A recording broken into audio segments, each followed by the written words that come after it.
अगली बड़ी खबर की ओर। मस्जिद मौलाना मुसलमान, कुल मिलाकर भड़काऊ बयान। इस वक्त बड़ी खबर राजधानी दिल्ली से है, जहां पर इत्तेहाद मिल्लत काउंसिल के प्रमुख मौलाना तौकीर रजा ने एक भड़काऊ बयान दे दिया है।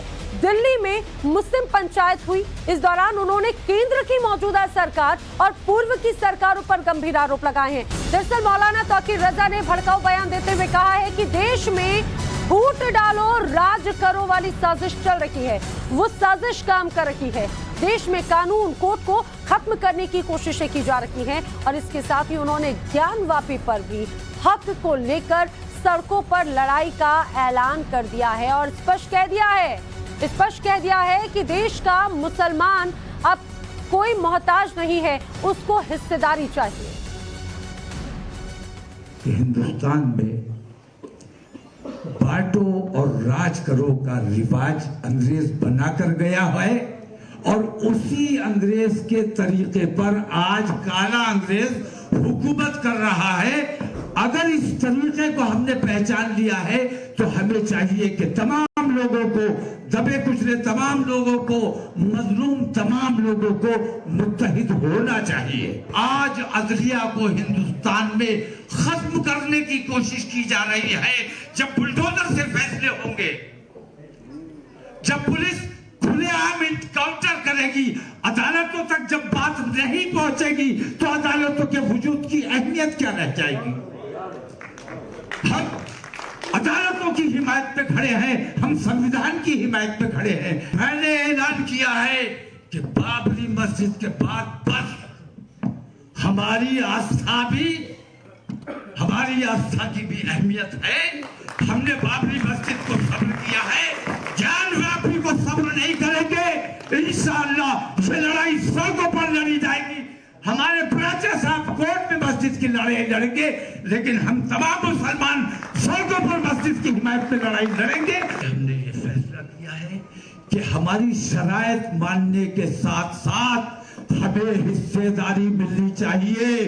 हम अपने देश का, अपने कौम का, अपने लोगों का काम खुद करना चाहते हैं। हम तुम्हारे मोहताज नहीं रहना चाहते, हमें मोहताजी नहीं, हिस्सेदारी चाहिए। तो पूरा बदन छल्ली हो गया है। बांटो और राज करो के तरीके से हिंदुस्तान में हुकूमत चल रही है। ये तौकीर रजा का बयान आपने सुना, किस तरह से नफरती बयान देने की कोशिश की जा रही है। आखिर क्यों इस तरह से बयान एक के बाद एक दिए जा रहे हैं, आइए सीधे रुख कर लेते हैं। मेरे साथी मनीष यादव जानने की कोशिश करते हैं। मनीष, जरा बताइए, एक तरफ हमने देखा ज्ञानवापी हो या फिर ईदगाह मस्जिद को लेकर जिस तरह से विवादित बयान एक के बाद एक इन तमाम मौलानाओं के नजर आते हैं, अब तौकीर रजा का ये बयान, भड़काऊ बयान, क्या नैरेटिव सेट कर रहा है?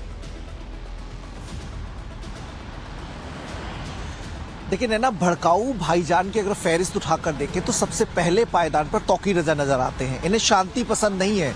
कोर्ट में मामला है, चाहे वो ज्ञानव्यापी रहा हो, राम मंदिर की लड़ाई भी कोर्ट के जरिए जीती गई और अब जो मथुरा श्री कृष्ण जन्मभूमि का विवाद चल रहा है वो भी कोर्ट में है। लेकिन कानूनी प्रक्रिया का सम्मान करने की मुंह पर तो बात है, लेकिन एक तरफ लोगों को उकसाने की कवायद भी वो कर रहे हैं कि लड़ाई सड़कों पर लड़ी जाएगी। भाई मामला कोर्ट में है तो सड़कों पर लड़ाई क्यों? तो इनकी ये अपनी आदत से मजबूर है तौकीर रजा। जहां कहीं भी इन्हें शांति दिखाई दे वहां पर आग लगाने उनके बयान पहुंच जाते हैं। अपनी दुकान चलाने के लिए, अपने साथ लोगों का जमावड़ा इकट्ठा करने के लिए तौकीर रजा अक्सर चर्चाओं में बने रहने के लिए इस तरह के बयानबाजी करते रहते हैं। चूंकि 2024 का लोकसभा चुनाव आना है तो ऐसे में अब तौकीर रजा को मुसलमानों की चिंता होने लगी है। झूठ और बरगलाकर, लोगों को उकसाकर, शांति और अमन में खलल डालकर तौकीर रजा इस तरह से भड़काऊ बयानबाजी कर रहे हैं। कांग्रेस को कटघरे में खड़ा कर रहे हैं, लेकिन नफरती बातें नरेंद्र मोदी के खिलाफ भी वो कर रहे हैं। पीएफआई जैसा संगठन जो प्रतिबंधित है, जिसकी एक्टिविटी सबने देखी कि किस तरह से पीएफआई के लोग यूपी में माहौल खराब करने की कोशिश कर रहे थे, देश भर में माहौल बिगाड़ने का इरादा वो रखते थे, उसकी वकालत कर रहे हैं। कह रहे हैं कि पीएफआई को हम बंद नहीं करेंगे जब तक बजरंग दल बंद नहीं हो जाता। तो इससे इरादे नैना आसानी से समझे जा सकते हैं तौकीर रजा के। बिल्कुल, और ये बौखलाहट साफ तौर से नजर आती है मनीष, और यही एक अलग तरह से नैरेटिव सेट करने की कोशिश इन बयानबाजियों के जरिए, इन मौलानाओं के जरिए किया जा रहा है। फिलहाल जानकारी के लिए आपका शुक्रिया।